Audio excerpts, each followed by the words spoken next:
Walker. Twisting, turning. That's a penalty, is it? No, he's still going. Oh, how about that? How about that? Carried on into the penalty area. Here he is. And then Giroud. What a goal. Brilliantly worked. Fantastically finished. Here's Ramsey. And Alexis Sanchez. Great footwork. 3-0. Liverpool blown away. A 3-goal, 8-minute Arsenal blast. Alexis blocked by Newcastle defender. Still not cleared. Wow, what a volley. Where others failed, Ozil has succeeded. Well done, Arteta. Fancy a bit here. Yes! Arsenal have their breakthrough. Mikel Arteta. They deserve it.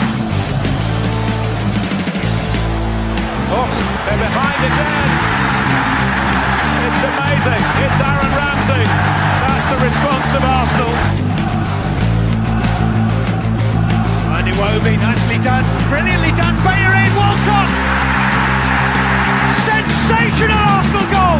Is that a handball? No. Nothing the play can do. Great, what a goal! Arsenal have made it 3-0. Jack Wilshere with an absolute thunderbolt. Hello and welcome to the Clock End Talk, an Arsenal podcast. I'm your host, Tej. You can get me at Gooner Tej. You can get the show at I was on a good fucking roll. I forgot the Twitter handle. At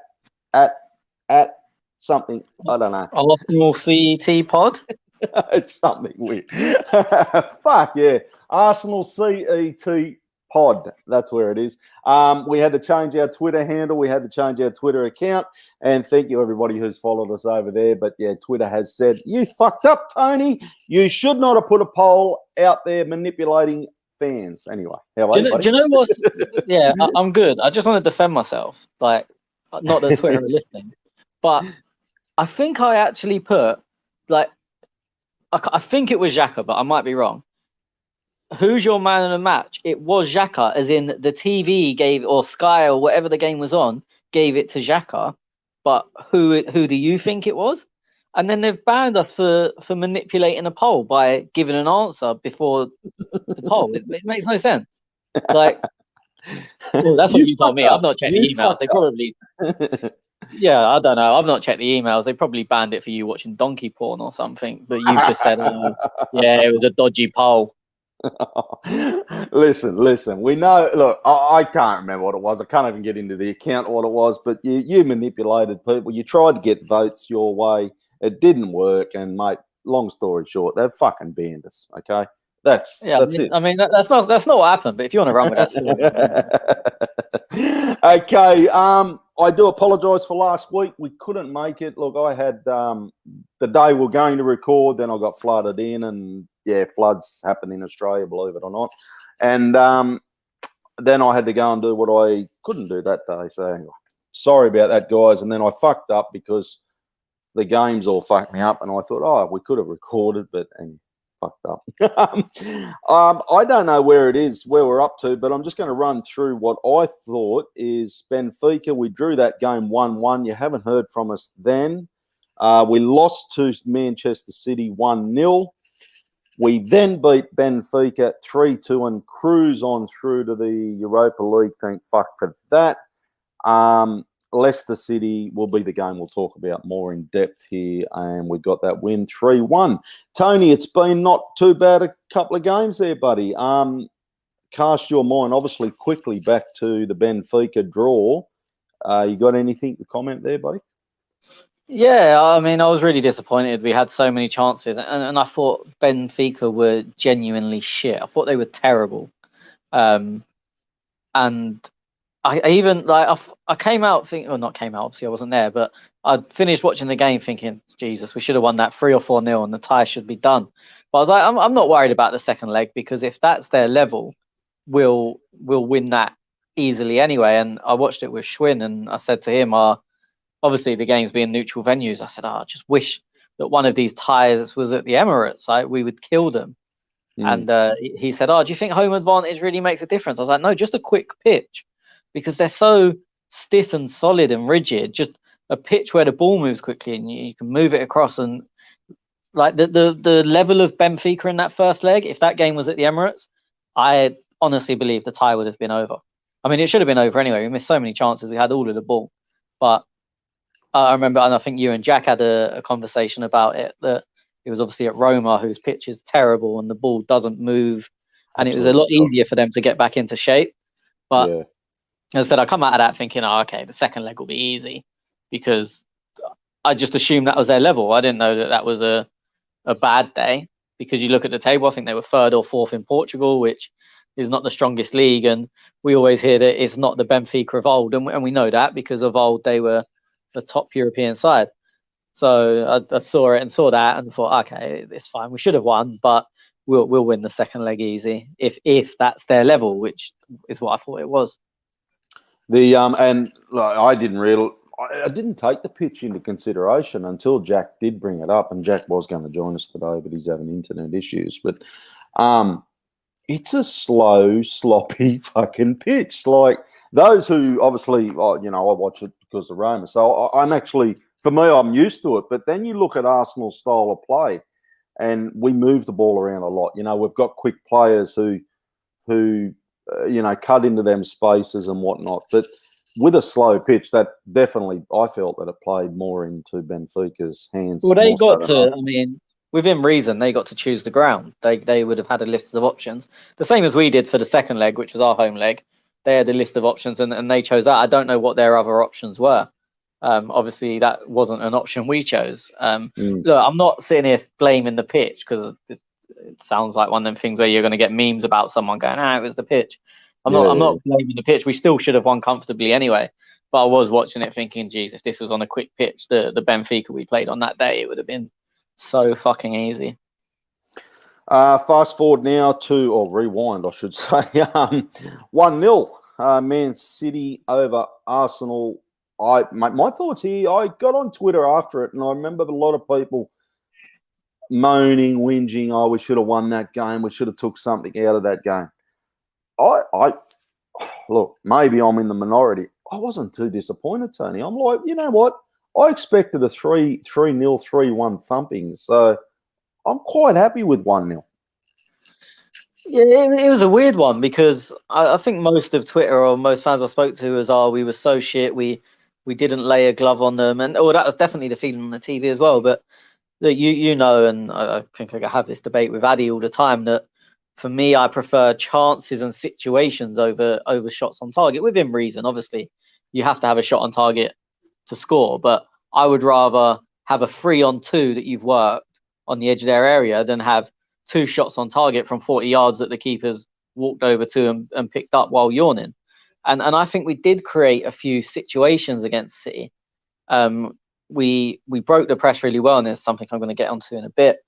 And look, the first 10 minutes, we were horrible, and we could have been 3 or 4-0 down inside 10 minutes. And then after that, I thought the game was pretty even. And I said that to a few people, and they're like, typical biased Arsenal fan. And I was like, in general, I'm not really the most biased fan. And I think Sterling done his interview after the game and said they made it really hard for us. The way they play is really difficult. Guardiola said after 20 minutes, we were the better team for the rest of the game. And people go, he's just being nice because he's Arteta's mate or whatever. And for me, look, would I say we were the better team from 20 minutes onwards?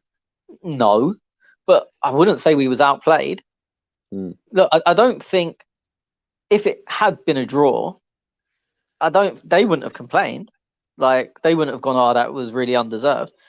There's always the theory that had we scored, they could have maybe took it up a level, but I'm not sure. I think the way we played was decent. And look, we didn't create enough. There's no two ways about it. But you look at this City team; they don't really concede goals, and no one creates stuff. And as I said, it's very easy to say, but we only had 1 or no shots on target, whatever it was.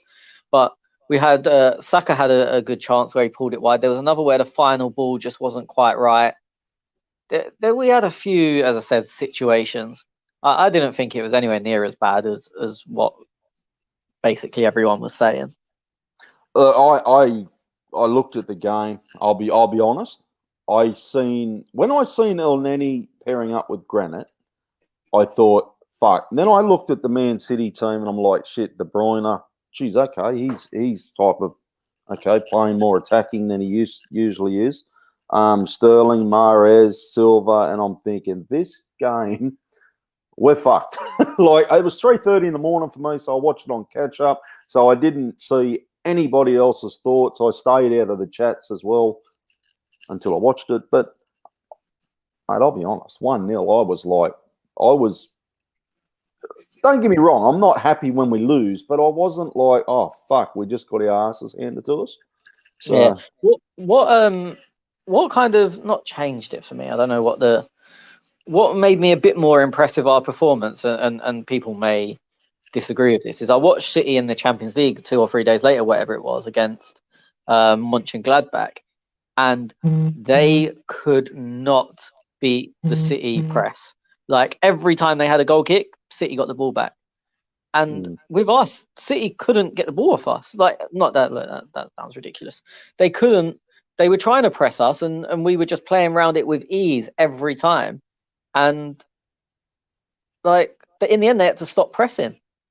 And for me, that's a huge thing. Like, you've got a team that are class at pressing, like probably one of the best in the world regarded as, and they just think, no, you know what, we'll give this a miss. And then coming on to the Leicester game now, like Leicester are seen as great pressing, and the commentator made a point in the first half. Oh, Leicester have chose not to press today.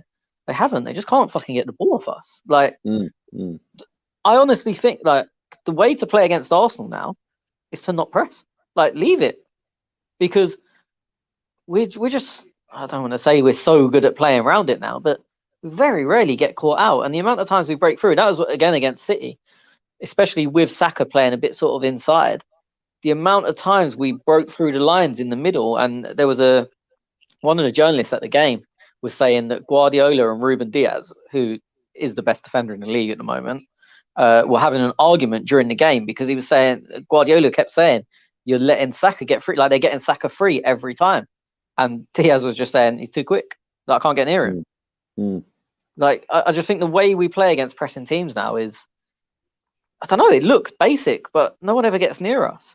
And look, yes, of course, we've now got to convert that at the other end, and hopefully we're starting to do that, or we're seeing the start of that.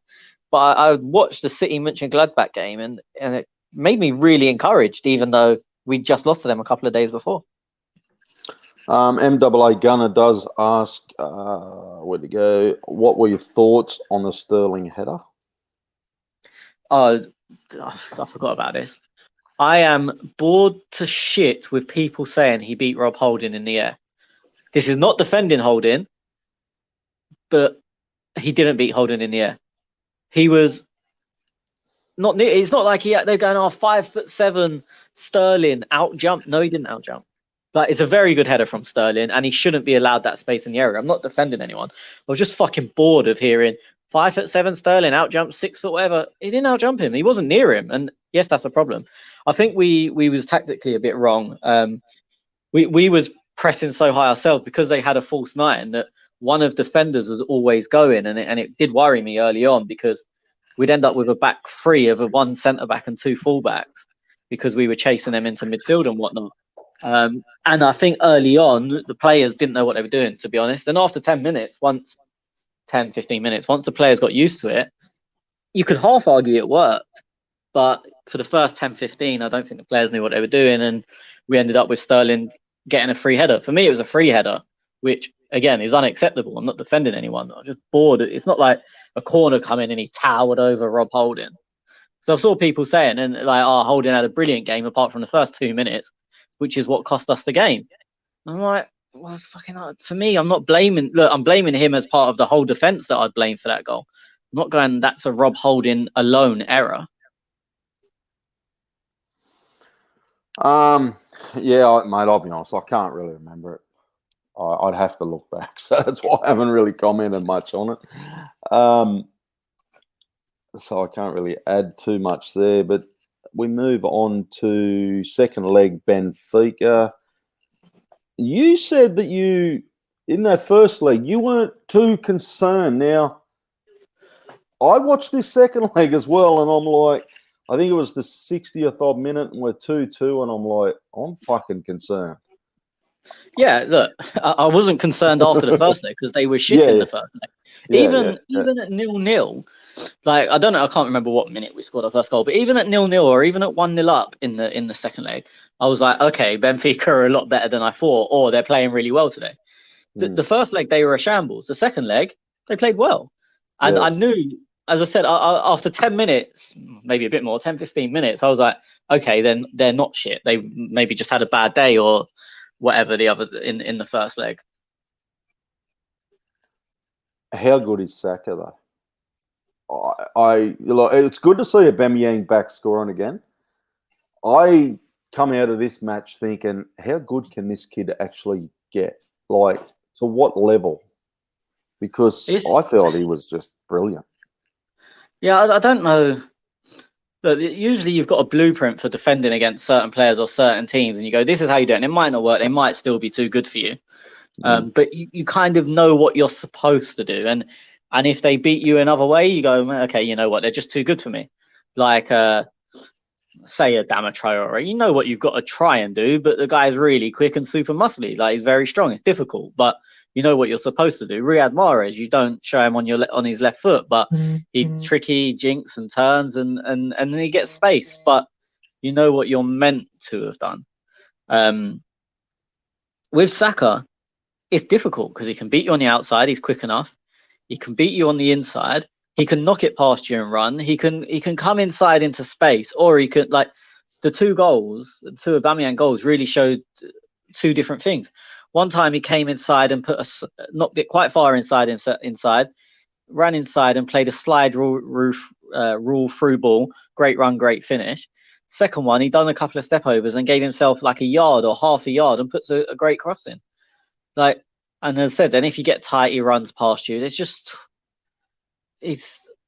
I don't know what the blueprint is to defend against him at the moment, especially on the right.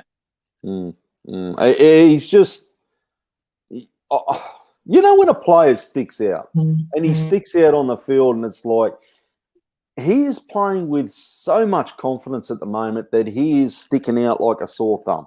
It is like watching, I don't want to get too carried away, but Ronaldo, Messi, I don't want to fucking put so much pressure on this bloke. And look, he's obviously not listening to us because he couldn't give two fucks about what we got to say. But I don't know what level this bloke can come. I think a couple of years, we're looking at a world-class player, and I think we might struggle to keep a hold of him. Yeah, I think a few people have had that conversation that if we carry on at this level, then he doesn't carry on with us. You'd expect. It's difficult. I mean, look, you've got to say he's performing for his age. He's performing as one of the best in the world. Okay, you've got Mbappe who's a bit older and is better than him. I'm not gonna say he's not. But then you're looking under 21. There's not many that you would say are clear 100% better than him. Some would say Foden, some wouldn't. I would put them at similar sort of levels, and on any given day, one can be better than the other. Others will make arguments for other players that I don't really like. Some will say Greenwood's better. He might be, but he's not showing it. The same with Hudson-Odoi. But there's not many that I would say, the young players that I would say are head and shoulders above Saka, or even better than him, as I said, excluding Mbappe. Look, maybe we're a little bit biased too. I don't know. No, look, as I said, I could if someone said to me they think it's tight, but they think Foden's better, I'd say, yeah, like, you know what I mean. I disagree, but I fully understand. Not even I disagree. I think it's just who performs on the day out of them two. Like, if Saka has a good game, then that week he's going to be better than Foden. If they both play to their absolute max, they're both unplayable. Like, how can you say who's better and who's not? But I don't think there's many about the young, obviously, like I'm talking about young players that you can go, they are definitely better than Saka. I don't think there is, but other people may think otherwise. Okay, so that's a quick recap on what has happened in the last couple of weeks, and we missed our last week recording, so we just thought we'd catch that up. Moving on to the Leicester City game, I'm in a few Facebook groups, I'm in a few different fan groups as well. So there's not so much a lot of Leicester fans, but there was some neutrals, and they were all saying, look, Arsenal are going to get their asses smacked here against Leicester City, and Jamie Vardy's obviously going to score a hat-trick and blah, blah, blah. I'll be honest. I looked at this lineup once again, El Neni, Granite, and I'm thinking, okay, right. I'm just always worried when I see El Neni in that starting lineup. I think that was the one that stick out again, and I got it against City after thinking about it. I thought, okay, look, City are going to play that attacking style football. Arteta's thinking El Neni will hold the ball up. He'll just hold on to it, pass it, and slow the play down a lot. And these are the tactics I'm going for. Against Leicester City, I'm like, I don't know if that's what I would go against. But hey, who am I?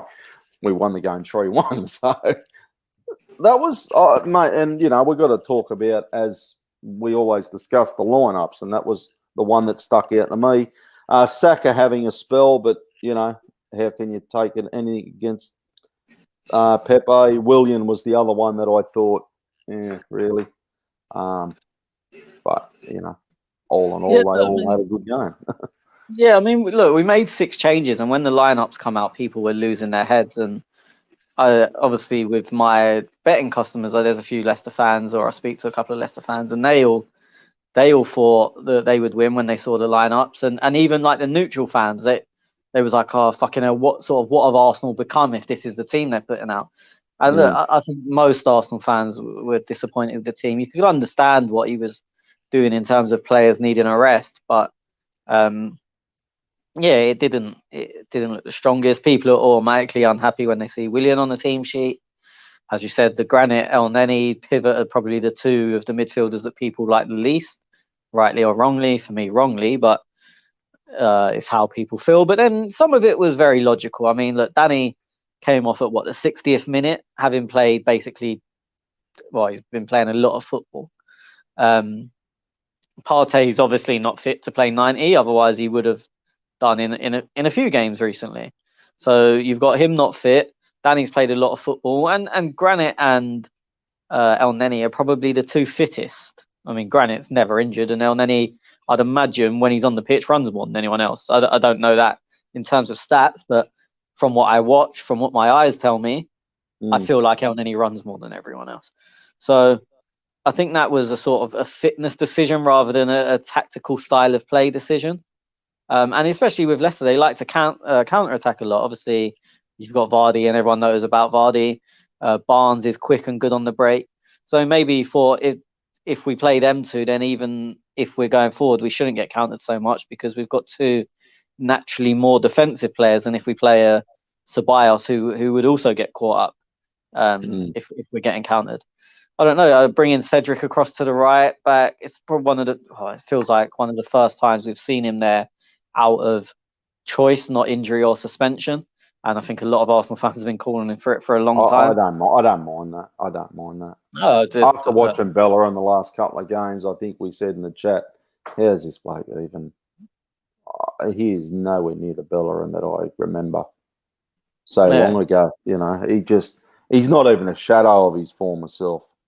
The other one, though, Martinelli. I thought this kid, he shows a lot of promise when he's on the pitch. And I'm not one that goes, geez, we're paying William big money, because at the end of the day, I don't give a fuck what we're paying him. Okay, it's not my money. But I go on performance, and William hasn't performed. He hasn't performed this season. So to me, it seems a bit of stubbornness from Arteta. He's paying for this big player, so he's got to play him. I like Martinelli for me. I don't know what's going on with Gabby, and I would like to know. I mean, I can put forward theories the same as everyone else, and I think the one that sounds most realistic to me is he obviously started against Man United, and again, from journalists at the game, they were reporting that United was saying to Wan-Bissaka, who played right back, attack whenever you want. This kid ain't got a clue what he's doing. He doesn't know how to defend. And apparently that's all the United bench was saying that whole first half, was like, just keep going, don't worry. And since then, Martinelli's not really played a minute. He came on for about 10 minutes at Benfica in the first leg. So maybe he just thinks he's not tactically disciplined enough to play. Look, I'm making excuses for him. I don't know. I would like to see Gabby in the team. I think Gabby's unreal. But is he, when you look at, especially with the young players that have come in, like you look at Willock and he's not tactically very disciplined and he was not getting many chances and then's got loaned out. Eddie is shit, but also not tactically disciplined and he's not even been in the squad. Reece Nelson, not tactically disciplined and not been in. Smith Rowe, Saka, they're both, look, and you can argue all you want about level. Of course, they're a better level of player than the other guys I've just mentioned, but they're both tactically, defensively very switched on. I mean, personally, and okay, maybe I'm a bit biased because I like him. I think we defend 10 times better when Smith Rowe plays as a 10 because he initiates the press, he always finds them half spaces, and he blocks off passing lanes. So maybe he just feels with Gabby that we lose too much defensively with him in. Again, I don't agree with that. I'm not saying that's right. But there's got to be a reason. And that's the only thing I can think of. There's got to be a reason. But then I look at William. Is William a defensively minded player? Like Pepe definitely isn't. No, but they're not defensive minded. But to be fair, Pepe's improved a lot of that. But it's something that you'll never get noticed when you're doing it right. But when you do it wrong, it gets noticed. So look, we can say William's been shit and all the rest of it, and he has. But there's not been many times where we've gone, he's not tracked his runner. He's been really out of position defensively.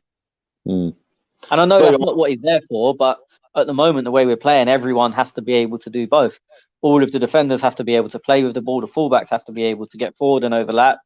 The midfielders have to be able to defend and attack, or at least play passes. Like, okay, Granit might not be attacking, but he plays passes into the final third that gets the attacks going.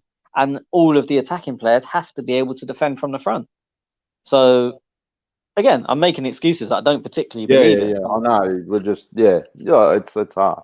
Be honest, Lacazette for Aubameyang. After Aubameyang, I thought had a really, really good game against Benfica. But for me, I was a little disappointed, but I understood why, because he just played a couple of days before. Yeah, again, fitness. I think, did Aubameyang play all 90 against City? If not, he played most of the game. Maybe not all 90, but at least 85. And then he's played 90 in a tough, like, them games are mentally tough against Benfica where we had to keep going until the 94th minute. Like, we scored the winner in, I think, the 87th. But then for that next however many 7 minutes, if it was 94, we had to be switched on. There was no, like, them 7 minutes were probably tougher than the 25 before that. So I'm not surprised. We didn't get back till late as well. I know obviously they stayed in Greece overnight. They done a warm down in Greece and then landed back in London Friday night. Obviously it was the early kickoff Sunday. So I wasn't surprised about Aubameyang, to be honest. That's about it on the lineup. I'm just trying to. I was going to say something else, and then I fucking forgot. Yeah, it is good to see so many changes and still see that we won the game 3-1. Look, if this game had been a loss, the Arsenal fans would have been, fuck playing El Neni, fuck playing William, this Pepe can't cost us so much money, blah, blah, blah, we got fucking Lacazette. But because we won the game 3-1, it's fucking brilliant. So yeah, it's always fun when you win, not when you lose. It's always fun looking back at stuff that people wrote before the game. Yeah. And I'll be honest, it's actually however many years ago this week, and it always reminds me of it. I remember going to an Arsenal-Tottenham game. I think we were about 12 points behind them in the league. It was at the Emirates. And I was walking to the ground. I used to go on my own at that point. Obviously, I knew everyone that sat around me, but I didn't go with mates. I didn't go to the pub beforehand or whatever. And I remember walking into the ground, just getting there. Team news came through on my phone, and was playing Tottenham. And Ben Ayoun and Rosicky were both starting, and Rosicky hadn't played for fucking ages, and he didn't have that love that we all have for him now at that time. I think it was 2012. And we went. I don't think I tweeted anything or whatever, but I remember looking and thinking, fucking, what is Wenger doing? This geezer ain't got a clue. And then we went 2-0 down, and I was like, fucking knew it. Was Arsene? No, he should listen to me. And then we went on to win 5-2. It was the first of the 5-2s. And it was like, okay, yeah, maybe this geezer does something. And that's why now I'm never like reactionary when team news comes out. Like, okay, I'll always give my opinion on it, of course. And I do it on here every week that I'll go, oh, I wouldn't have done this. But I'm never like, what a fucking idiot. And it's because I've learned from the past. It's not because I'm more level-headed than everyone else. So I'm not criticizing anyone that does this, but the past has taught me to just shut up and see what happens. See what happens. Yeah, El Neni for me, and look, I'm going to say it. He's the weakest player, but he's seems to be fitting in well. Like, you know what I mean? Like, he's not been caught out. He's not. So whether it just works as a good unit. Look, for me, he's a cart horse, and a lot of people see that as a negative, and it can be. But he gets through his work. He does the simple things, and when you win, you kind of think, oh, I don't mind him. When you lose, he's probably the first to blame. Look, for me, there was two things. After 25 minutes, a journalist put a stat up that 89% of his passes were backwards, and at the time we were 1-0 down, so you're going to lose your head about it. Now we won that game. I don't know. He may have finished the game with only 1% of his pass going backwards. I ain't got a fucking clue. Because no one cares about that stuff when you win. But when we were 1-0 down, I was like, for fuck's sake. And then you notice it as well. Do you know when you see tweets like that and then he gets the ball, you start noticing it more and you're like, for fuck's sake, kick the ball forward. But also for me, he was mainly, look, there's other players to blame. I'm not saying completely him, but he was at fault for the Leicester goal. And the TV commentators, I don't know if you had the same feed, were all blaming everyone but him, mainly Pablo Mari. And for me, it was as like 80% of the blame was with El Neni. We'll move on to the goal anyway. Now it was Tielemans scored in the 6th minute. Oh, I thought, fuck, here we go. Fuck, this is going to be a long day. So you're blaming El Neni straight up.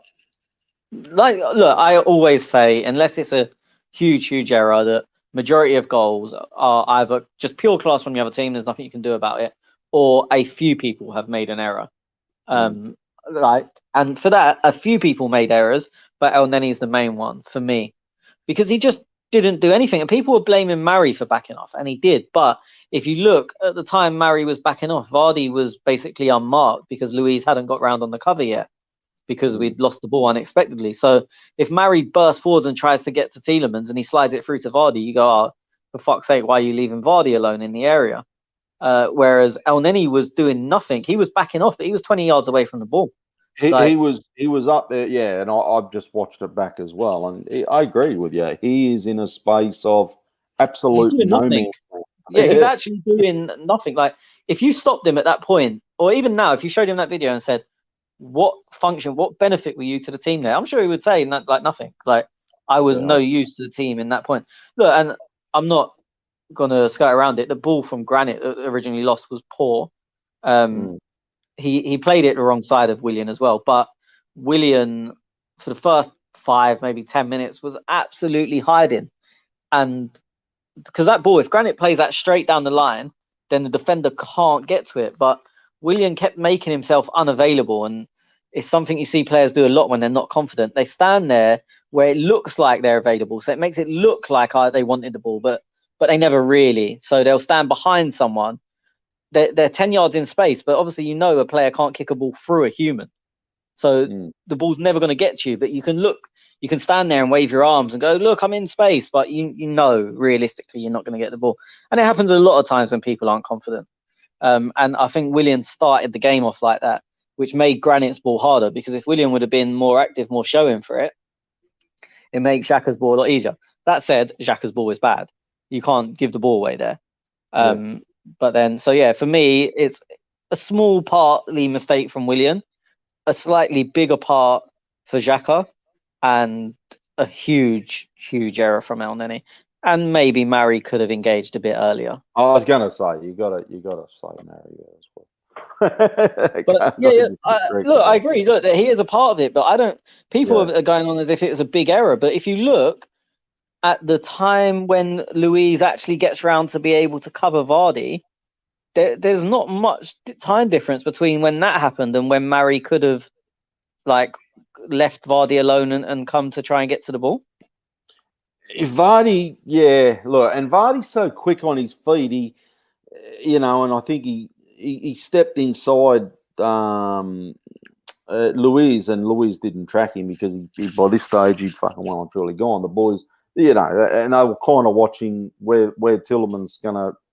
Well, thinking he'd probably cross the ball, I guess. Yeah, look, I when you're mean, in that I position. think, but I don't personally, think they realised he was going to shoot for goal. well, that's the thing. I think they realised, but it's a lesser of two evils. Like, if you've got a choice, he can either you've got two options. You can either go and cover him, and he can square it for Vardy for a potential tap in, and the only chance you've got to defend it is maybe cut out the ball to Vardy, or the other option is you cover Vardy completely, and then Tielemans shoots from a tight angle. And I think if you had to choose one, you would say, okay, let him shoot. It's like I always say it when people score from 35 yards out and fans go and blame, they should have pressed him, they should have closed him down. And there's always a knock on. Okay, you close him down, but then he could have slid the ball through to someone else who's 1-on-1 or whatever. Like sometimes you just have to choose. Like, you can't do everything, so you've got to choose what one you think will work best. And look, they get it wrong sometimes, but it is what it is. They had a decision to make, and in that moment, I don't particularly think Murray got it wrong, to be honest. Mm-hmm. Yeah, no, look, it's hard. It is very difficult. El Neni, but this is what I'm saying. This is what I'm saying on El Neni, because everyone else had decisions to make. So Murray had to think about what's Vardy doing. He had to take a call. I agree. He had to go, well, do I go with Vardy? Do I stop the cross? And split. Whereas El Neni was doing nothing. So there was the lesser of two evils. There was no evils. Like, just get the fucking ball. Go close down the ball. Just do something. We get one back. Look, yellow card. Thomas. David Luiz gets a goal back. I am fucked if I know how he got down that far to get that on his fucking head. I don't know how tall he is, but that's fucking. I don't know how he got down to that ball. Obviously off a spot kick, William crosses and hits his fucking Luiz's big head and in for a goal.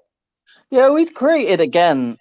I call it? We created a couple of good chances before that. Straight after the goal, we had a nice little move that I think Pepe slid Smith Rowe in, and he tried to cut it back to William, and it got cut out. Tierney put a cross into Pepe, and Pepe should have scored really, but it was a good block by Luke Thomas. I mean, Pepe had Thomas on toast all game. He should have been booked before that. He just kept he didn't know what to do, so he just kept fouling him. He was like, I don't know what to do here, so I'm just going to kick you. And he time and time again. It was a joke, to be honest. Obviously, we got awarded a penalty before that got overturned. I didn't talk about that, did I? Yeah, so all down that side as well. So I thought we looked. I know the goal was only 6 minutes in, but I felt like we'd done nothing for 6 minutes, couldn't get the ball, and then after that, we looked bright pretty much from that moment onwards. On the goal, obviously we get it wide to Pepe again. Luke Thomas fouls him because he don't know what to do again, and it's a set piece we've obviously worked on. If you look at Granit, he steps across, so he blocks anyone from coming out to get to Luiz. Like as I said, you can see they've worked on it. He steps across. It's been well worked. It's a good ball from Luiz. From William. Sorry, he put it in the area. Obviously, that routine was meant to go to, and it's a very good header from Luiz, but it's also a very brave header because indeed he was flying out with his boot, and a lot of people would have pulled out of the header and thought, "Fuck this! I'm not getting kicked in the head." He went, and if I was a Leicester fan, I'd be pretty disappointed no one tracked Luiz, to be honest. But it's a difficult one because Arsenal players pushed forward, which made Leicester get a bit deeper. And we'd also, what hasn't sort of been taken into consideration, we had a free kick from the not penalty, which was a very similar area, and Pepe crossed it right on top of Schmeichel. I think Schmeichel ended up punching it, or maybe a defender headed it behind for a corner. So they're kind of expecting that to run back towards the goal and a ball on top of the keeper. So they're already sort of ready to go back. And instead we go the other way, and also we employ blockers. As I said, if you I don't know if you've got like the video to watch, but if you look, Granit looked at his defender. So the ball's coming in and Granit looks at him and then steps across him. So you can see it's something we've worked on. And when you like put it in the combination of the 2 free kicks, and that the other one was like the exact opposite, I don't know if I don't know. Would I be annoyed if Arsenal conceded that? Probably, but I think I'd probably be unjustified in thinking that as well. I think there was only 3 of us in the box too. I think I don't know if you have a look at it again. There's only like must be 3 or 4 Arsenal players up there. Like we must be so worried about the counter. I don't know. I mean, I'd say I don't know how many was in there, but we pack out the edge of the box as well, and we had obviously 2 men over the ball to take it with Willian and Pepe there. So if it's 4 in the box, 6, Tierney would have been hanging around on the edge. I would imagine in general the way we would have worked is it would have been Cedric and El Neni back, and then everyone else ahead of the ball. Yeah, I'd imagine. Yeah. Where am I going to? Because Smith Rowe went off. Odegaard came on. What was that for? I can't remember. He just after the goal, we walked back to the centre circle and he just sat down. Took him off. No, he said apparently he said to Arteta, I can't carry on, and Arteta said it's worrying if it's for him because he wants to play all the time. So for him to say I can't play, it must be bad. But there's been no reports or anything come I've out. heard nothing. No, I think on the TV on the time they said, I think it's a calf issue. I don't know if they just made that up. Because now I think Arteta said it's a hip issue, and he did have an issue with his hip/groins before. A lot of it can be put down to growing. It's quite common in young players, sort of that area, because they're having to work so hard while they're still developing. Let's hope it's nothing, and we see the boy bounce back next week or something. Because I did try and read something, but I couldn't see anything. Yeah, I mean, for me personally, and I know some will agree, I think we're a much better team with him in it at 10. I think it's if he is back fit or when he is, it's something that Arteta needs to figure out, because him and Odegaard both play 10, but they play it so differently. And I think that Smith Rowe suits our style much better. That's not me saying he's a better player than Odegaard. I mean, I do also think that, but I could understand others might not agree. But I think style-wise, he just suits us much better. I touched on his defensive work earlier, but he finds gaps between the lines, and he's brilliant on the half turn. I think that's probably his best asset, is that he can receive the ball and turn and face the defence straight away and get them on the back foot. Whereas Odegaard is infinitely better on the ball, and he'll find better passes and better through balls, and is probably cleverer. I just think style-wise, Smith Rowe suits us more. And if they are both fit at the same time, for me, it's something we need to figure out, because I don't think we can keep shoving Smith Rowe wide just because he's quite quick. It will work in certain games like Leeds, where there's no structure anyway. Like, they're going to rush all over the place, and so are we. And then he wasn't particularly a left winger against Leeds, even though that's where it was in Benfica, where they were a lot more structured. And he's on the left wing. I don't think I wouldn't say he didn't look very good, but you can see it just doesn't suit him anywhere near as much. And obviously, I touched on our pressing earlier. It's interesting that if you look at all of our good results recently, they've all been against teams that press. So Leicester, we battered Leeds and then switched off, and obviously it ends up 4-2, which doesn't look as great, but we're obviously 4-0 up and cruising. And they're a team that try and press. Obviously, we beat Chelsea. They under Lampard. They tried to press. Brighton try and press and play football. The only team we've beat that kind of don't press and Southampton we battered. I know it's 3-1, but it was easy. Again, they press. The only team that we've beat that don't really come and try and take the ball for you are West Brom. Oh, West Brom. Yeah, it's I can't disagree with any of that. I may be going to create a little bit of controversial here, because the next play is just before half time. Lacazette gets a penalty, handball. I can't remember who it was against now. One of the Leicester players. I I don't know if something needs to happen here, Tony, but I would be filthy if this was against us. Leicester player puts his hands up. He's not trying to. He's not trying to deliberately handball the fucking thing. He puts his hands up, and it hits him under the arm, kind of, bottom, little bit between the elbow and the. I get it, right? I get that it's handball under the current rule system, but come on. If there's ever a day where that becomes not handball, I will stop watching football. Really? Like, I don't see any advantage though. Like, he's put his hands up. Yeah, why? There's That's no all you've got to ask. Why are his hands there? There's no reason. The only possible reason his hand is there, I agree, he didn't mean to block the ball. He didn't put his hands up and think, I'm going to block the ball.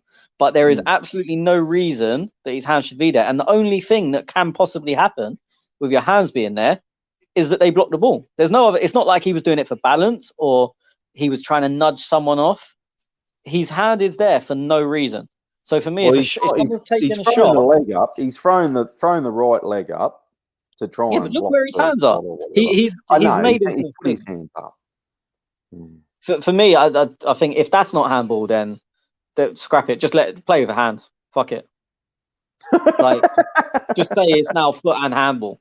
I think we're just getting to a point where I get where you're coming from. You're thinking that he's put his hands up and he's trying to block the cross shot. I don't know. Maybe you're right, but I think it's. He did not deliberately. I don't want to fucking look like I'm defending a Leicester player here, but I don't think he didn't defend. He didn't try and defend the ball. Like, he didn't try and stop it deliberately. He's thrown the top leg up. He's tried to stop it, but I don't know. There's where we're going. It's not even now, no, for me, there is times like that, but for me, this isn't one of them. Like, there is absolutely no reason for his hand to be up there. So if you put your hand in somewhere that it shouldn't be, and the ball hits it, it's got to be handball. Look, there's differences when the ball only travels half a yard and you couldn't really do much about it, and that was where your hands were going to be. But the ball travelled quite a long distance in football terms, maybe 6-7 yards. His hands were just somewhere that there was no. As I said, it wasn't like it was for balance. You were saying he put his leg up, but he could have put his leg up exactly the same if his hands were in his pockets. Maybe. I don't know. For me, honestly, like barring catching the ball, dribbling it between his legs and slam dunking it in the goal, that's as much as a handball as you're ever going to get. If it was against us, I'd say the same though. That's for me. I would call whoever done it an absolute fucking moron.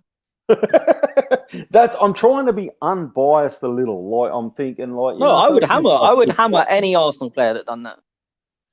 It's just ridiculous. Like, because the simple question is, why are your hands up there? And if the answer isn't, his palms are facing to the sky. He has tried to. I couldn't care less. I couldn't care less if his palms are facing his cock. Like, for what reason? All you've got to ask is, why are your hands there? And you can't give me a reasonable answer because there isn't one. And that's why I would hammer. It's just stupid. That's why I would hammer any Arsenal player for it, because there is no reasonable answer to why were your hands there. Look, let us know your thoughts on it, handball or not. And everybody is an Arsenal fan listening to this, so everyone's going to go, yeah. I've not seen, as I said, I know a lot of Leicester fans and I say neutral football fans in terms of they don't support Arsenal or Leicester through my work.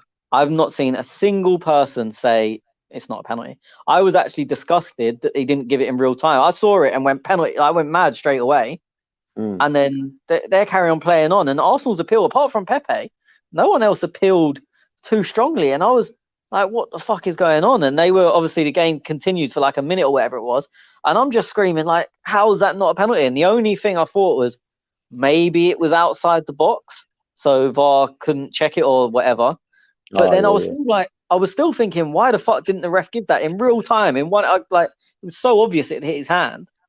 And then obviously I saw the replay and it was just like, there was no way. And as I say, even the Leicester fans, I know, that as soon as they saw it, they were just like, there's no way, that's not a penalty.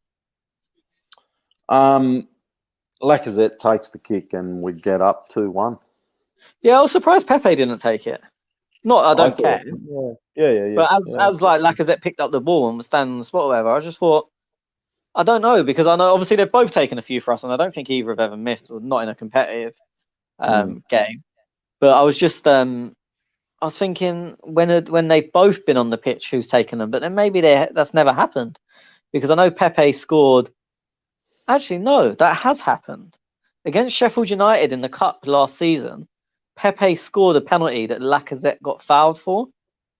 So it's weird, yeah. When they've been on the pitch together before, Pepe's taken them. So I was a bit surprised. As I said, I don't care. I couldn't care less, but I was surprised when I saw You'd care if he missed it. Yeah, but you say that whoever takes it. I know, I'm just taking the piss. No, it wasn't like what the fuck is he doing taking it? I just expected it to be Pepe. But saying that, a lot of French players, saying the one time when they've both been on the pitch, a lot of French players have this thing, and Omri used to do it, that if they've been fouled, they shouldn't take the penalty because they're not composed. They're taking it out of anger, which is ridiculous. But it's quite common in France. And the one that has happened before, Laka did get fouled for it, and Pepe took it. So maybe it is meant to be Laka if they're both on the pitch, but that time it couldn't be because of the French superstition. Thing, okay, couple of changes for Leicester City. They were like, oh fuck, we're 2-1 down. They brought on. You see much of Under or Under? Do you know, he's been shocking since he's been at Leicester. I know. I was going to say he's fucking woeful now. their fans don't really like him. I actually thought he done quite well the other day against us. I thought he looked pretty dangerous. I'm not saying he looked like, we should sign him. Yeah, but I thought he wasn't shit. Well, he was rumoured heavily at a stage, at a time, wasn't he, before Pepe, wasn't it? I think. Yeah, I know. We've been linked with him before. And as I said, I've seen him play for Leicester and not be good. But I thought he was quite useful the other day. There's something about him because he, obviously, most of you who listen to this know I'm a Roma fan as well. And he was at Roma, and then we sent him out on loan. Where did we send him to? Somewhere in the Bundesliga, I think. Oh, did he go on loan before? I didn't know that.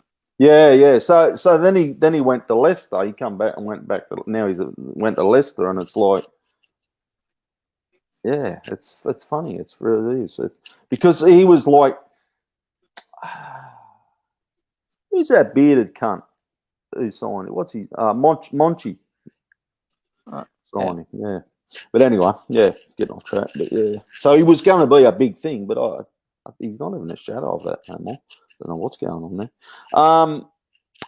Pepe gets a goal, and mate, the lead up for this little goal, and I was really happy to see Pepe get the goal. Like, I know Willian will get the assist. I think he did. Did he? Yeah. Yeah, Willian got the assist, but he type of bobbled its way over the Pepe in the middle, and Pepe tapped it in. But leading up to that little build-up play, where he's just so quick and around that area, isn't he? Yeah, I actually thought because he was excellent before the goal. Anyway, he was our most dangerous player by an absolute mile. But I actually thought he'd held onto the ball too long for the goal because he kind of cut inside. Cedric made an excellent run to take, I think it was Ricardo, away. Yeah. And Pepe sort of ran and slowed it down a bit, and I was like, oh, fuck, what are you doing? And then he played a really good ball into Odegaard. Odegaard's ball was good as well because he didn't have much time. He's flicked it on. And I think it was Laka had switched off. I don't know if he was offside, to be honest. But Willian carried on his run and just knocked it towards the goal. Got a little bit of luck in that it obviously hit the keeper and then rolled through to Pepe. But Pepe followed his run and got the tap in, and he deserved it. He was very, very good on the day. He was. Look, and I'm not going to take anything away from Willian here because, and I think this is what we've been missing a little bit, like just the effort, if that makes sense. Like, he seemed to, the Willian of a couple of weeks ago just wouldn't chase that final ball down and hit it in. And it's just that effort that has pissed everyone off. I think he's come to Arsenal retire. He's not even fucking chasing balls now and things like that. Like, when football players, you see him put in that final effort, and it pays off. And so I'm not going to take anything away from William there. He did chase that ball right now. Yeah, look, he done well. And for me, what pleased me the most with William is I'd seen a lot of him at Chelsea, as I think most of us has. And the thing that I always liked about him is he was always very good at. He was so quick over 3 or 4 yards that he'd sort of get the ball, knock it round the corner, and no one would ever catch him. Like, they might catch him long term, but he'd always make that space. And 4 or 5 times, like, we haven't seen it at all for us. And it was like, has he lost the pace or what's going on? But 4 or 5 times in the game, he done it where he got a touch out of his feet and went, and they couldn't get near him. I think the penalty came from that in our own half, like 60, 70 yards deep. He just sort of took a little touch and was gone. And as I said, I was so pleased to see it because that was the best thing about watching him. Even obviously, I didn't want him to do well when he was at Chelsea, but it was always enjoyable to watch that. Okay, he got it on the half turn, took a touch out his feet, and that was it. He was gone. And we just haven't seen it at all. But yeah, time and time again the other day, he done it. And for me, that's his major skill set. But yeah, look, he had a very good game. And as you said, his effort he looked like he tried harder. He looked like he ran harder. His decision making was better. And you could see towards the end of the game, especially, he was playing with a bit more confidence. He done a little trick, beat a player, ran away from them. Whereas, as I said early in the game, where things weren't going for him, he was hiding a little bit. And when he did get the ball, he would just give it 2 yards back to someone. And it was like he wouldn't care if he put them in trouble, because it was like, well, I've done my job. I've given them the ball. I can't make the mistake now. And I think you see players do that a lot. That they kind of worry about themselves when they're playing bad. So they go, oh, yeah, if I don't give the ball away, it's not my problem. But then they'll put someone else in shit. And as I said, I felt that's how he started the game. But towards the end of the game, there was none of that. It was, give me the ball. I'll take it. I'll take the risk. And yeah, it's a good performance. I just got to correct myself. That under, he didn't go on loan from Roma. He's at loan now from Leicester. I was just trying to look it up then, but it must. Yeah, I didn't think he had, but I don't really watch him. I don't watch him too much. I didn't think he had. It was the second half of 2019-2020, so he didn't play many games. So I just thought he went on loan, but yeah, he obviously didn't. Where are we? Pretty much 3-1. Party comes on, El Neni goes off, Aubameyang comes on, the party sub was needed. I thought we were just starting to lose a bit of control, and honestly, I was at home on my own, but I sat here watching it thinking we need to change something, but I don't know what, because all of the attacking players were doing well, and it was obvious we were going to have to defend a bit. So do you change one of the defensive players? And as I was thinking that, they cut to like Partey getting changed on the sideline, and I was like, okay, but who for? I was surprised it was El Neni. I don't think it was a terrible decision, but it was for me. And look, it's easy for people to now say, "Oh, it was the obvious sub," but for me, it was the obvious man to come on. I didn't know what he was going to do with taking off, but we did need a change. It was just, I don't want to say desperate because we weren't back to the ropes, but it was just starting to look like they were getting a bit of control in the game. Mm-hmm. No, agree there. Aubameyang came on, Lacazette, probably just more of a fitness, give him a rest. But yeah, again, this is where the Martinelli argument comes into it. You're 3-1 up, the game's done. Yeah. Like, if you've left Aubameyang out for fitness, yeah, why not give Gabby that? It was only 5 minutes. Yeah. But why not? But it is what it is. Something's not right there. Tierney got a yellow late in the game, 90th odd minute. I can't remember what for, but he did get a yellow. I think it's a wide free kick. Yeah, I don't remember much of it. It was more how many yellows is he on or something. That was what I was thinking. The rule's 10 now, in it, so it's fine. Yeah, he's got plenty. That's about it, unless you want to add anything, and then we do our 3-2-1. Yeah, no, there's nothing more from me. I'm going to go 3-2-1, and mine might be very controversial, actually. I'm going to go Pepe for the 3. Yeah.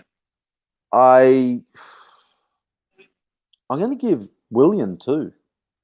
I think I think he tried. He had a fucking crack, like a player who we haven't seen have a fucking crack for a while, and it was just good to see him, And if William wasn't on the field, would Pepe have got that? Would he be up that 3-1? Things like that. So I give him my 2 for that. My 1. Ooh.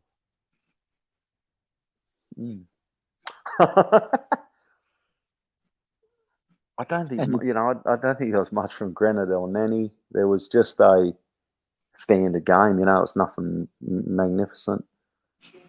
Smith Rowe went off early. Who come on from him again? Oh, Martin Odegaard. Yeah. Oh, geez, should I give him 1? He was good. I do like him. Lacazette played a good game too. You know what? It was funny with Lacazette. After 10 or 15 minutes, I was moaning about him. He was not involved in the game at all. He was doing my head in. Like, just not doing my head in, because he wasn't doing anything wrong. He was not there. Like, he wasn't involved at all. And then I think once we started to play a little bit, look, he's not in my 3-2-1, but I thought he was excellent after that. Like, after we kind of got into the game, the first 10 or 15 minutes, I was messaging a few mates and I was like, he's pointless in games like this because we just couldn't get the ball up to him. And you know what he's like. You have to get it to him. You can't give it like 5 yards away because he's not got the pace. He tries in the air, so this is not a dig it in, but you'd back Evans and Soyuncu over him. So it was I was just like, again, it wasn't a dig at him, but it was just like, what is the point of him in this kind of game? But then we started to get that passing into his feet and giving him stuff to build off. And I thought he was very good after that. Yeah. Look, and I'm just looking, and I think he gets my 1. Look, it wasn't like you said. He wasn't doing nothing wrong, but I thought he was good after that 15 minutes. You could say he got that goal, but it was just a standard penalty. But he didn't fuck it up. I think he gets me 1 there. Yeah, I mean, my 3 and 2 are the same as you. I thought Pepe was clearly man of match. They gave it to Willian on the broadcaster in England.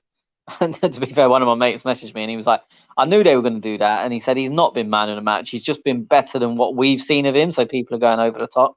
And I think that's also probably true. But yeah, Pepe, for me, was the best player on the pitch by a mile. They didn't know what to do with him. And the fact is he forced sub that they could have done with later in the game, as it turned out. So Pepe 3, Willian 2 for all the reasons already mentioned. For me, my 1 was quite easy. I thought it was David Luiz. I thought he was excellent defensively. Oh, I forgot about him. Yeah.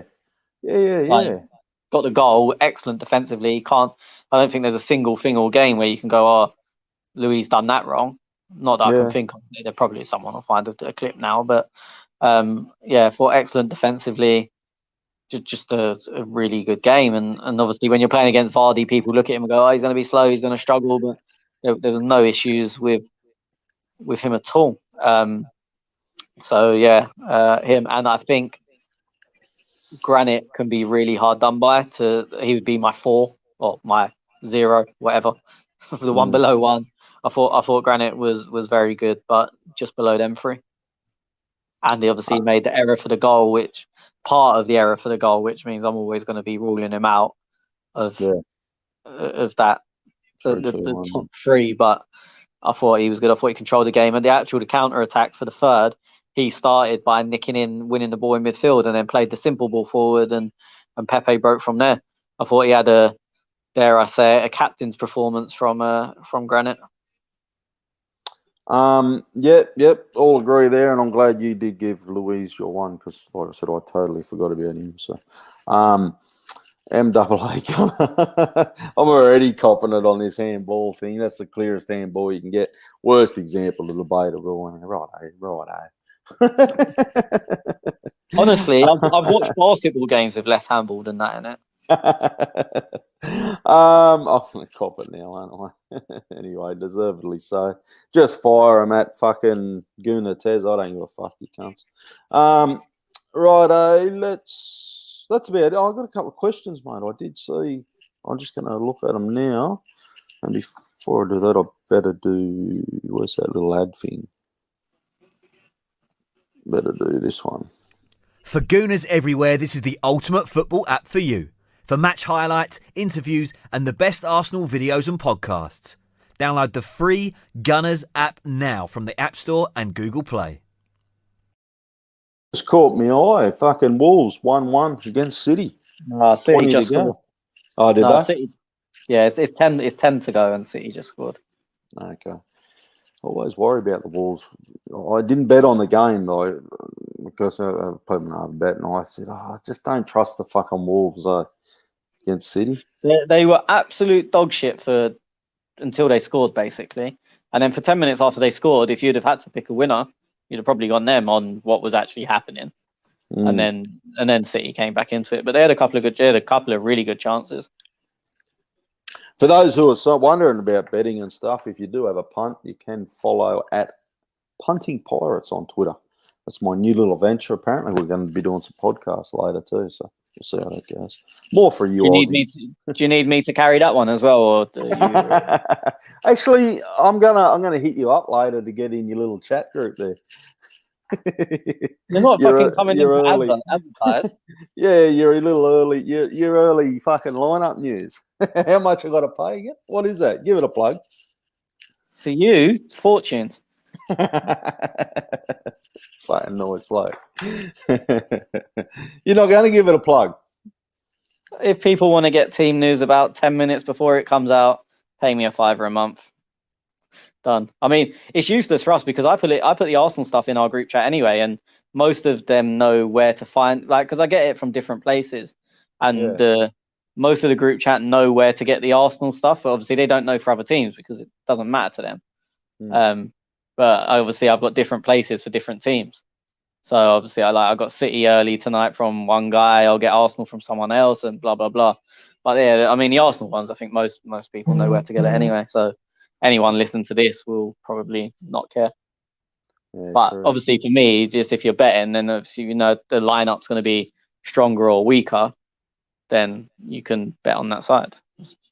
Usually it works well. Betfair, isn't it? Yeah, the unders and overs. Yeah.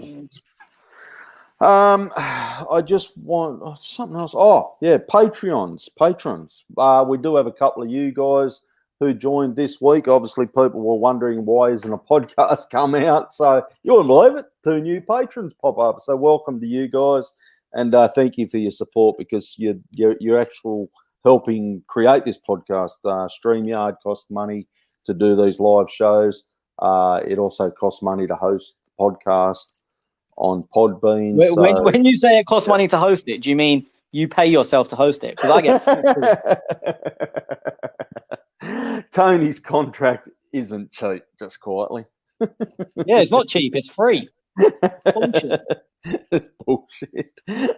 So yeah, look, thank you for you guys. I think there was a Liam who come on board and some other dude. So thank you guys. I better have a fucking proper look, who that bloke was.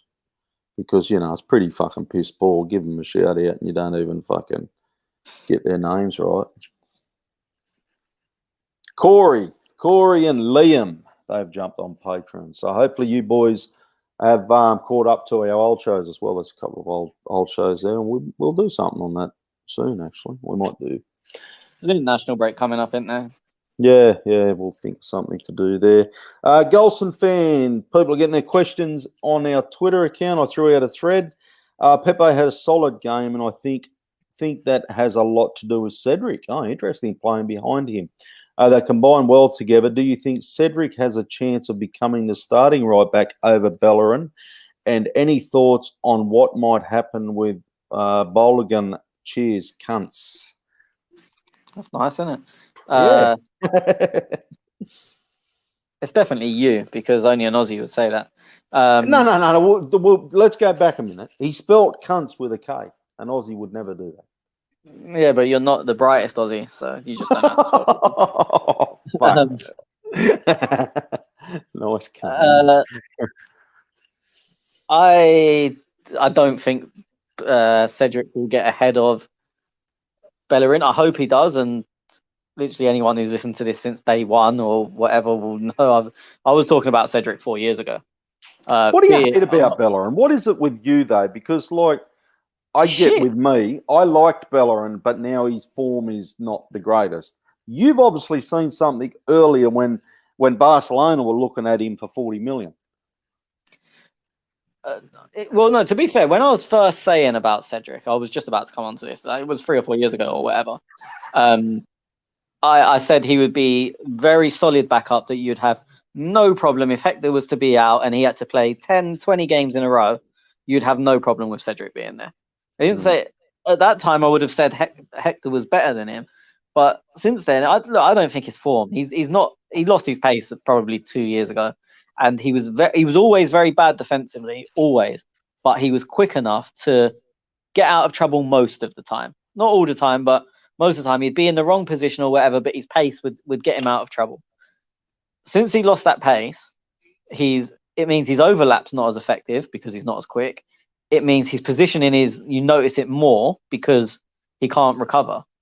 I'm at the point now where I genuinely don't know what he's good at, and that's not a good place. I can't remember the game. I know where you're coming from, but I actually didn't mind Bellerin 3 or 4 years ago. But since he got injured, I agree, he hasn't got the pace back. He's not even a shadow of his former self.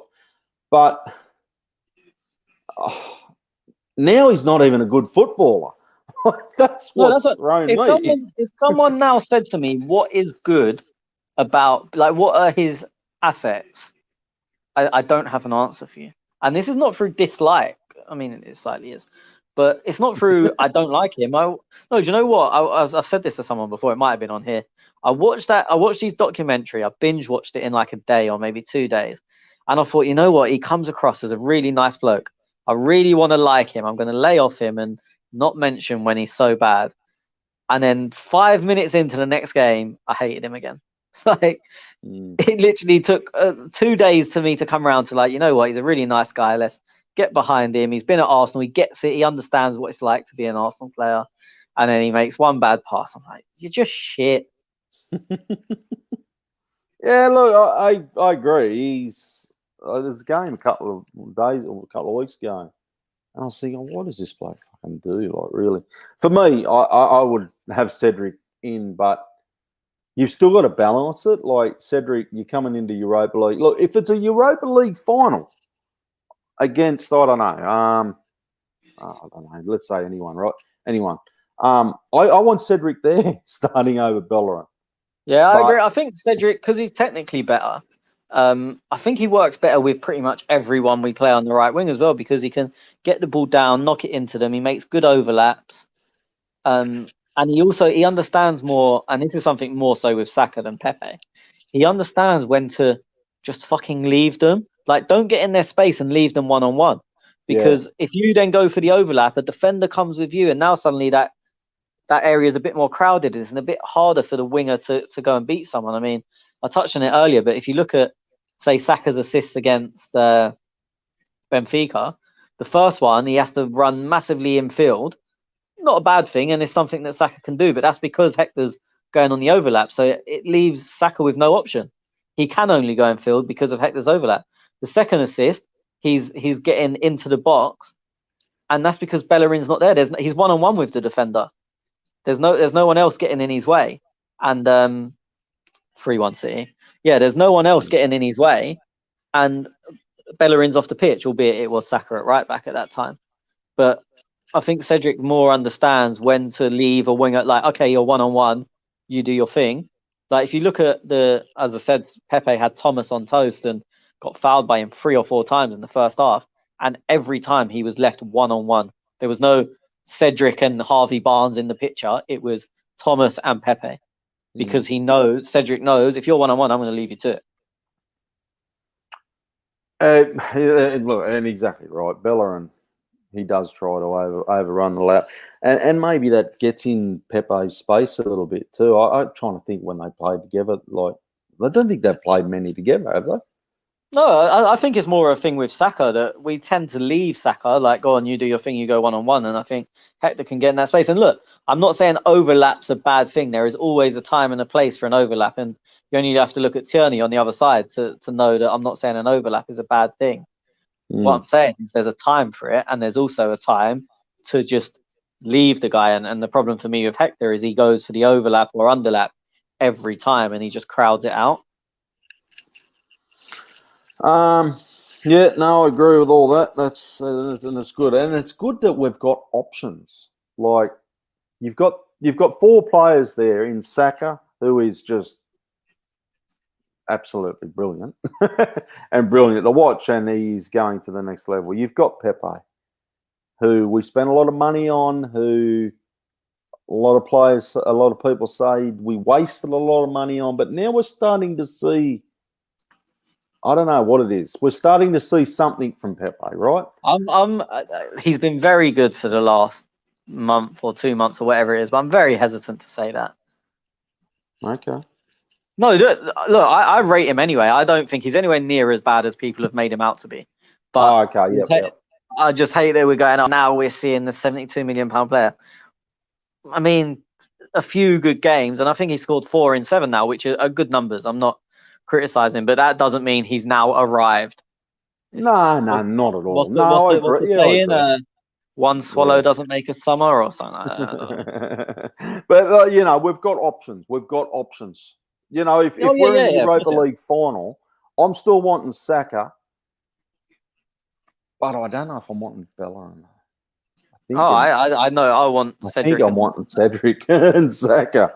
Well, this is my point. This is my point with Pepe and people going, he's now arrived, blah blah blah.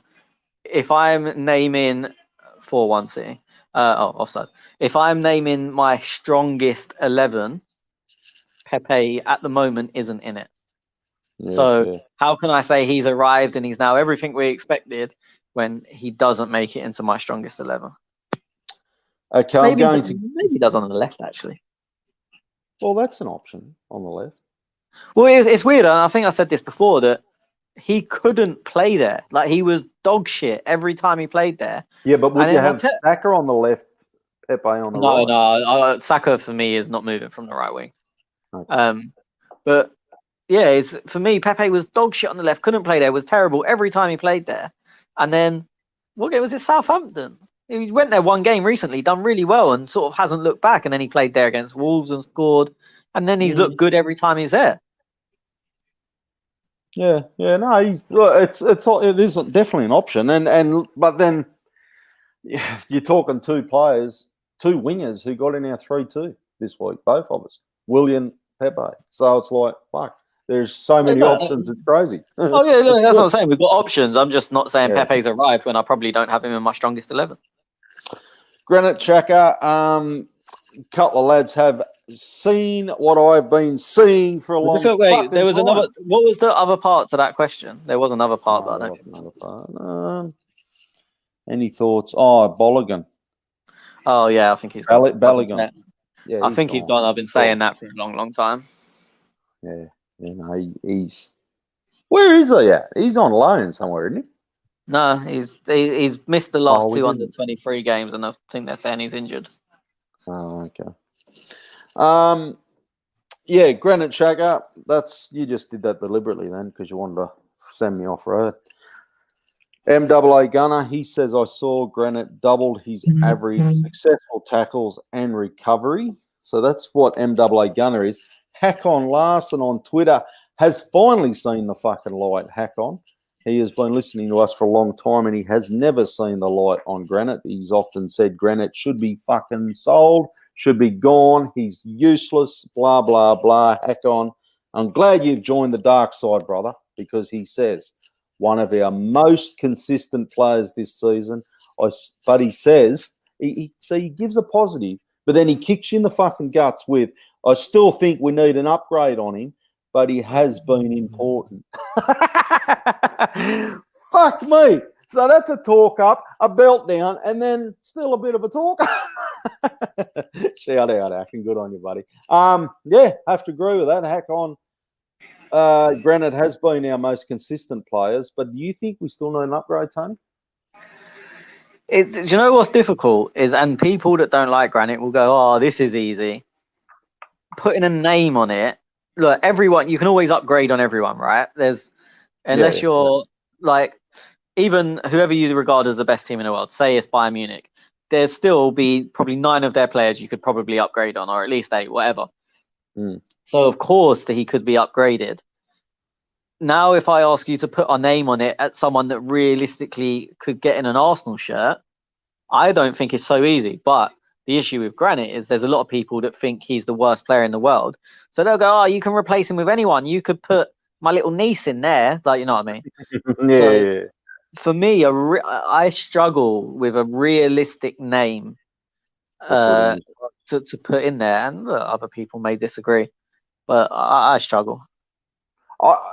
You know what? For me, and I everyone knows I've been a fan of Granit for some time. And people say, why are you a fan?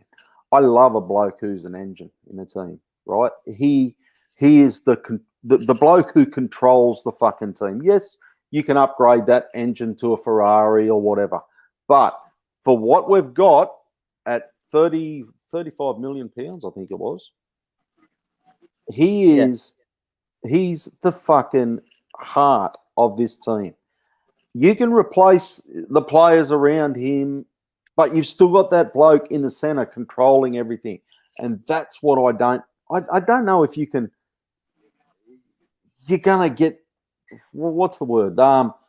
Likes for likes. Like, who else is out there that you're going to, let's say Inter go and buy, they want to pay 40 million for Granit. Well, for me, no, because you're not going to replace him for 40 million. So, yeah, I mean, I know if people reply to this, which they probably won't, the 2 names that would come up, and one isn't available and one probably is. The first name, Decore, probably isn't available. I've never been a fan, but even if I was, it's a completely different style of play, which is why I'm discounting him. Even if I was a fan, I'm like, it's not going to do the role Granit does. The other one that probably more so does the role is Bissouma, and people love him. For me, I think he's one of the most overrated players in the league. But his passing range isn't as good. People think Granit makes mistakes. Fucking hell. Bissouma makes mistake after mistake, but you don't notice it because he's at Brighton. He has a better engine. He gets up and down. He's faster. So I can see on the athletic side. But then do you need 2 athletes in the middle? Like, because you presume Partey's got the other spot. Do you need 2 athletes in the middle? And especially you look going forward, Bissouma doesn't get assists. He gets 1 goal a year, usually from 45 yards, and everyone remembers it. So they think, oh, fucking, he can have a shot as well. But he has 50 shots that end up in the upper tier. And they're the 2 names I think people would probably bring up the most. And for me, I personally wouldn't swap either of them 2 for Granit. I could understand why people would, but I wouldn't agree with it. No, and you look back at the greatest midfielders. Like, you look back at, I'm trying to think, Iniesta at Barcelona. Like, you're probably talking at one of the top midfielders in the world that I think Barcelona are missing massively now. But that's I'm not comparing Granit to that, right? But what I'm getting at is everything around him, he controls. He controls as them long balls to Aubameyang. He controls that pacey striker to hit them fucking balls. The pacey wingers, he controls it. The bloke next to him, El Nani, or whoever that may be, if it is El Nani, well, he's still controlling that because he knows El Nani will slow it down again and go more than likely past backwards. So I don't know how do you put a figure on that? And that's what I don't know what you do. I'm not saying he's the best of the best, but I think he's a really good engine for what we paid for him. Look, yeah, I mean, I can't really put a name on it, but if there was another Partey who came up with a 45 million release clause, of course I would get that to replace Granit. I'm not saying Granit's indestructible, but for me, I struggle to think of a name who's in a reasonable price bracket for Arsenal that would reasonably come to Arsenal. Like, look, okay, I'm going to be ridiculous. If someone said to me, you can have Verratti or Xhaka, believe me, I'm playing Verratti. I like Verratti. Yeah, absolutely. So, but it's not realistic. Like, he's probably on fortunes. He's one of the better players for the biggest players in the world and one of the best teams in the world. They got to the Champions League final, for fuck's sake. But So I'm not saying Granit's the best player and there's no one else better, but tell me someone who like Verratti, but who's playing a bit lower down, who's a bit cheaper, who would realistically come to Arsenal, and I don't know that name. No, nothing. Yeah. So anyway, one more Sugar Daddy Clay. What would Murray go for if we were to sell him now? We only paid like 8 million for him, wasn't it? Yeah, I think we just paid a bit more because he made 10 appearances or something. Okay. What would you get for him? What would you think? I don't want to sell him. I'll say that straight off the bat. I know Clay's a big fan. I'm a big fan.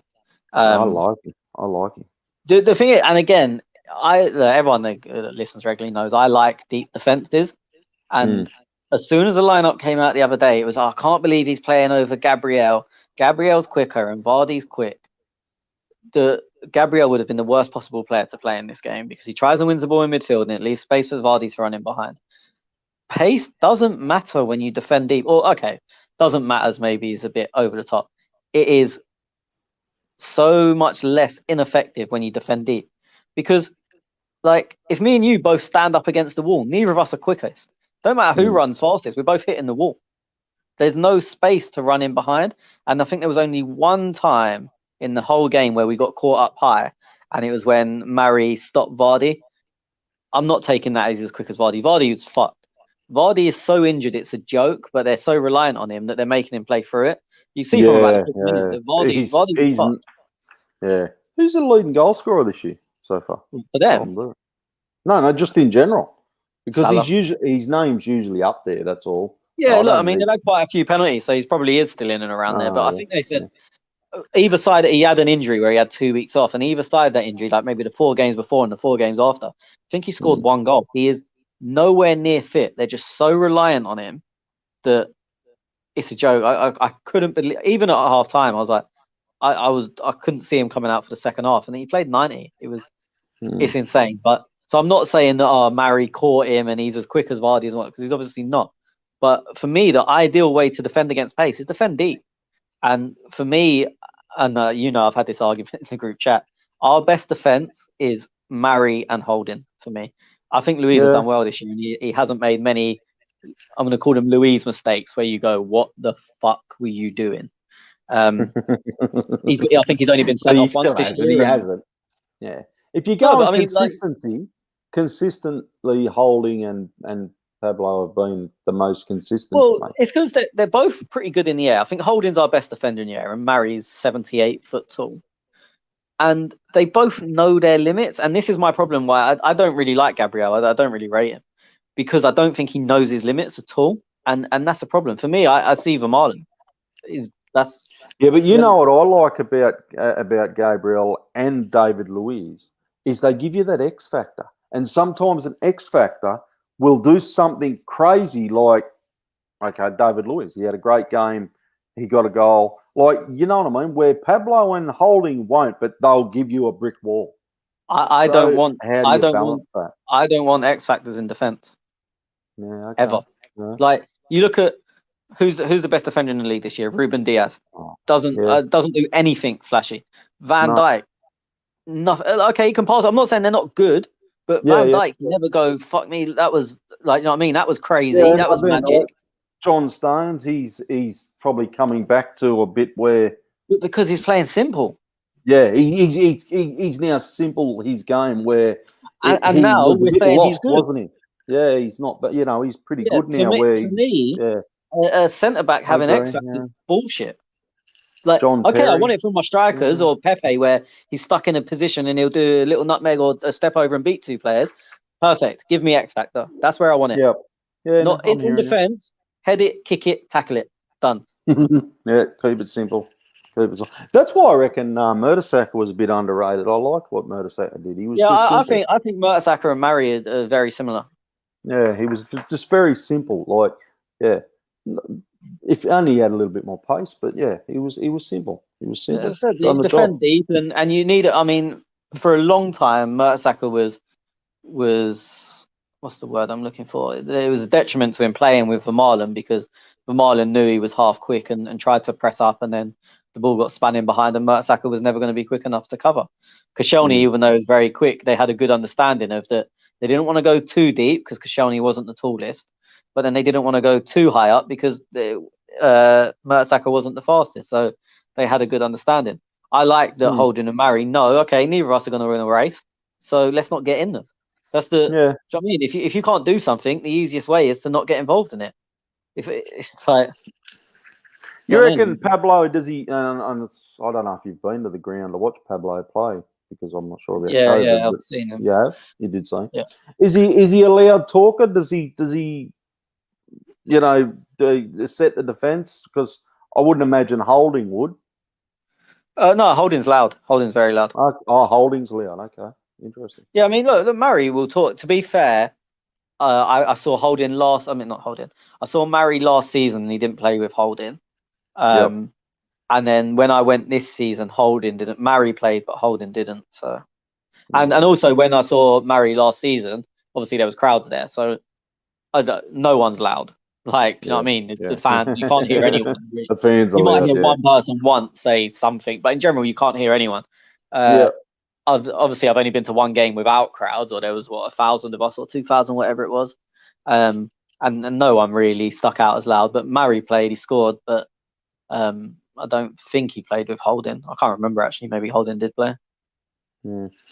Couple more things to get through quickly. MWA Gunny says, yeah, Hector can't cross, is what he says. Can't do anything. Massive weakness in his game. I did see one from MWA Gunner on Twitter. I know he had a good game, but in the summer, do you think we will sell Willian? Will we be able to, and for how much do you think we did, I guess? I don't think he'll sell him this summer. Neither do I. I mean, they'll have to pay up his contract. There's too much. I don't think we get a fee for him. So no, I don't think so. But look, here's hoping we get more of what we got the other day. The William we got the other day. Take out, even if he didn't get the assist, the performance is fine. We got no problem with that. Yeah, no, that's right, and that's what we hadn't seen that all season time. No, I think he also I thought he also done quite well against Benfica. I know that he got the assist, and so some people are going, "Oh, he got the assist, so he played well." But forget the assist because he played it back to Tierney.